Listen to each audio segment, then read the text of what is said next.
Hello friends खुलुमबाय आंनि Bodos of info YouTube चेनेलाव आसा खालामो गासैबो मोजां दं। दायो आं लोगोफोर इडुकेसननि आपडेट लाना फैबावबाय बेनो जाहैबाय गुवाहाटी इउनिभारसिटिनिफ्राय लेटेस्ट नटिफिकेसन सफैदों सेमेस्टार फरायनायफोरनि थाखाय लोगोसे लास्ट सेमेस्टार एबा फाइनाल सेमेस्टार 6 सेमनि थाखाय मोनसे मोजां खबरा जाहैबाय प्रेक्टिकेल टेस्टआ जासिगोन 10 अक्ट'बरनिफ्राय लानानै 21 अक्ट'बरावनो आरो गासैबो सेमेस्टारा क्लास जाफिनजोबसिगोन बे जाबाय नभेम्बराव। दा जों थांसै गोबाव खालामालासिनो जों नायनोसै अफिसियेल नटिफिकेसन। दाबोनो नोंथाङा चेनेलाव साबस्क्राइब खालामाखैबा खालामना लादो लोगोसे बेल आइकनखौ थुनानै सेलेक्ट अल खालामना लादो। बे जाबाय लोगोफोर अनलि गुवाहाटी इउनिभारसिटिनिफ्राय फैनाय अफिसियेल नटिफिकेसन। बे जाबाय बड'लेण्डनि नङा लोगोसे डिब्रुगड़निफ्रायबो नङा नोंथांमोना बेखौहाय दा सान। बे जाबाय अनलि गुवाहाटी इउनिभारसिटिनि। दा बेवहाय नायदो लोगोफोर जोङो अफिसियेल नटिफिकेसन मोनबाय। दा बेवहाय होनदों साबजेक्टआव नोंथांमोना बेवहाय नुनो मोनबाय बेनो जाबाय conduct of practical examination of TDC semester 6 2020 लोगोफोर बेनि होनदों साबजेक्टआवहाय लिरदों जे गुवाहाटी इउनिभारसिटिया साबजेक्टआव लिरदों बा हरदों बेनो जाबाय प्रेक्टिकल एग्जामिनेशनखौ लानांसिगौ होनना बुंदों 6 सेमिस्टारनि स्टुडेन्टसफोरनिखौ। ओमफ्राय जों नायदो दानिया नाम्बार 1 पइन्टआव जों फैखानोसै डाइरेक्ट। थ' बेवहाय होनदों college have to conduct the practical examination of TDC semester 6 from 10 October to 21 October 2020। बेवहाय होनदों लोगोफोर कलेजाहाय प्रेक्टिकल एग्जामखौ कन्डाक्ट खालामनांसिगोन बा लानांसिगोन होनना बुंदों बेनो जाबाय सेमेस्टार 6नि बेखौहाय लागोन 10 अक्ट'बरनिफ्राय लानानै 21 अक्ट'बरनि गेजेरावनो लाथारनांगोन होनना बुंदों कलेजा। थ' बेखौ होनदों गुवाहाटी इउनिभारसिटिया। दा जों नाम्बार 2आव फैबाय पइन्टआव। बेवहाय होनदों लोगोफोर there will be no appointment of external examiner and the supply of question papers and instructions from the office.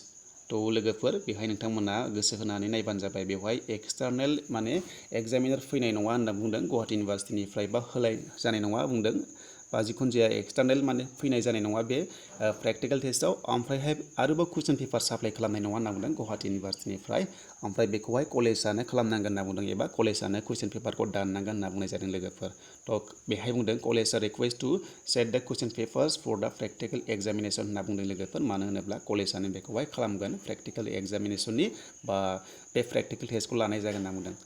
दा फैबाय लोगोफोर ओमफ्राय जोङो नाम्बार 3आव थ' नोंथांमोना नाम्बार 3आव मोनदों बेवहाय प्रेक्टिकेल आरो प्रजेक्ट मार्क्सखौहाय जोङो बा गुवाहाटी इउनिभारसिटिया आपल'ड खालामनांगोन होनना बुंदों जिअ पर्टेलावहाय बेनो जाबाय 21नि सिगां एबा 21 अक्ट'बरनि सिगांनो खालामनांगोन बे एबा लोगोफोर लास्ट बे जाबाय लोगोफोर नैबेहाय मोनबावदों बेहाय नोंथांमोना हार्ड कपि मोनदोंना नैबे हार्ड कपिखौहाय बेखौहाय साबमिट खालामनांगोन होनना बुंदों जिअ अफिसाव बेनो जाबाय 22 अक्ट'बरनि सिगांनो खालामनांगोन होनना बुंदों। दा बेनोसै लोगोफोर आपडेटआ जोबोर मोजां जादों सेमिस्टार 6नि बे जाबाय लोगोफोर सेमिस्टार 6नि जिथु माने प्रेक्टिकेल जानो गोनां दङ बेखौ खालामसिगोन 10 अक्ट'बरनिफ्रायनो खालामसिगोन आरो लोगोसे बेहाय जाबाय 21 अक्ट'बरसिम बेनो जाबाय गुवाहाटी इउनिभारसिटिनि लेटेस्ट अफिसियेल नटिफिकेसन।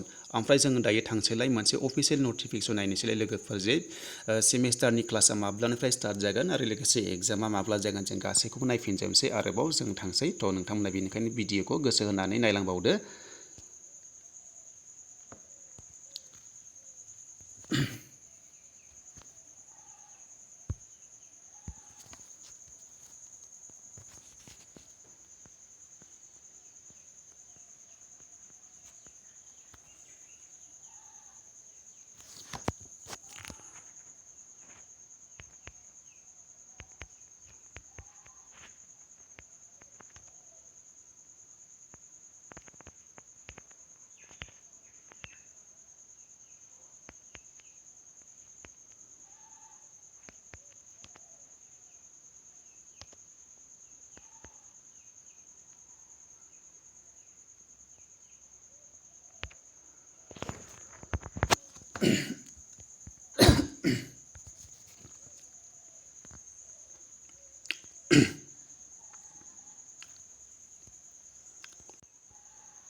थ' दायो लोगोफोर फैबावबाय जोङो बेवहाय मोनसेयाव फैबावबाय बेनो जाबाय जोंहा एकाडेमिक इयार थ' नोंथांमोनाहाय एकाडेमिक इयारखौ केलेन्डार नुनो मोनबाय बेवहाय होनदों लोगोफोर इउजि बा पिजि एडमिसन प्रसेसखौहाय कमप्लिट खालामनांगौ 31 अक्ट'बरनि सिगांनो खालामनांगौ होनना बुंदों।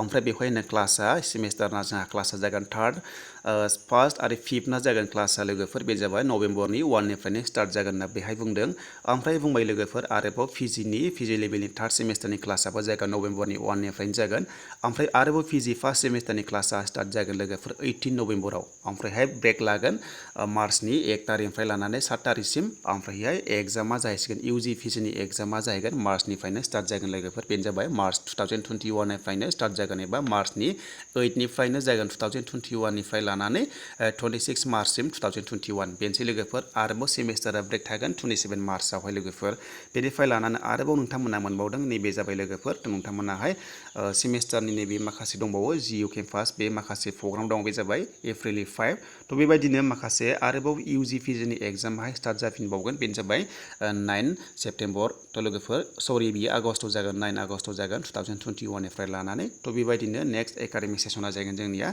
30 निफ्राय लानानै 30 आगस्ट 2021 दा बेनोसै लोगोफोरा आपडेटआ केलेन्डार ओंखारखाबाय नोंथांमोननि एग्जामा जाहैसिगोन नैबेयावनो मार्चनिफ्रायनो स्टार्ट जागोन लोगोफोर थ' नोंथांमोना मार्चनिफ्रायनो एग्जामखौ लिरनो मोनसिगोन गासैबो सेमिस्टार 1 3rd एन्ड 5th लोगोफोर थ' जोबोर मोजां दा बेनोसै लोगोफोर आपडेटआ जुदि नोंथांमोना मोजां मोनदोंबा लाइक कमेन्ट शेयार खालामदो लोगोसे चेनेलाव गोदानै फैदोंबा चेनेलखौ साबस्क्राइब खालामदो